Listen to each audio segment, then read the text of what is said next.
Rabbi opens up with Hashem telling Moshe and Aaron that when Paro is going to question your abilities and he's going to want to see a sign that you guys really know what you're doing, this is what you're going to do. He says that Aaron, you're going to take your stick, you're going to throw it down on the ground, and it's going to turn into a snake, just like that.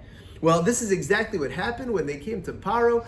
Paro was questioning them, and Aaron throws down his stick and it turns into a snake. Well, afterwards, Paro calls over his magicians, his wise people, and he asks them if they could do the same thing. And they throw down their sticks, and they also turn into snakes. So he's not really impressed. However, the pasuk tells us that Vayivla mata Aaron es matosam, that the stick of Aaron ended up swallowing up all of their sticks. And Rashi points out that the pasuk says that it was actually after the stick turned back into a stick from being a snake. Once it was a stick again, that's when it swallowed up the other snakes, to just enhance the miracle of what Hashem was doing. But nonetheless, the pasuk tells us that Vayachazek leiv Paro, and Paro hardened his heart, and he wouldn't listen to them.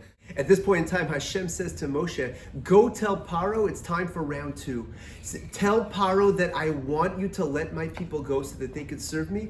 Otherwise, here's what's going to happen. There's going to be a whole slew of frogs. They're going to come and they're going to cover the entire border of Mitzrayim, and they're going to wreak havoc. The first thing that's going to happen is they're going to go straight into your palace, Paro, and they're going to go straight to your bedroom. After that, they're going to go into the homes of all of your servants, and then after that, they're going to spread throughout all of Mitzrayim. They're going to go into the ovens, into the food, etc. They're going to be all over the place. And after this, Hashem says to Moshe that I want you to tell Aaron to lift up his hands over the waters, and the frogs are going to come out, and that's exactly what took place. And they swarmed throughout Mitzrayim, and they completely took over.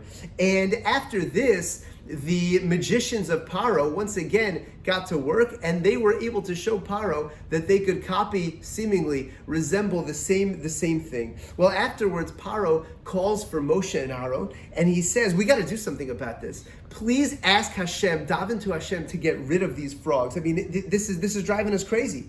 And once you do that, then I'm going to send the Jewish people out so that they could offer karbanos to HaKadosh Baruch Hu. And Moshe says back to Paro, okay, I'm going to daven to Hashem. I'm going to daven to him now. When do you want me to remove these frogs? And he says, tomorrow, have the frogs removed. And that's exactly what Moshe does. And he tells him that tomorrow, exactly as you said, these frogs are going to all be back in the water, and they're not going to be here in Mitzrayim anymore.